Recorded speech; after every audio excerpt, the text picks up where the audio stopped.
In front of me is Realme 12 Plus, and today I would like to show you how you can clone apps.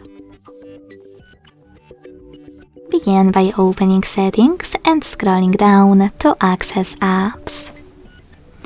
Then you need to select App Cloner and tap on any app that you wish to clone.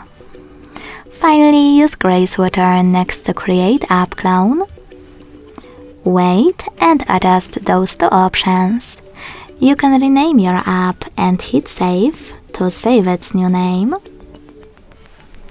Tap on when using quick functions and then apply one of those options. When you finished, go back.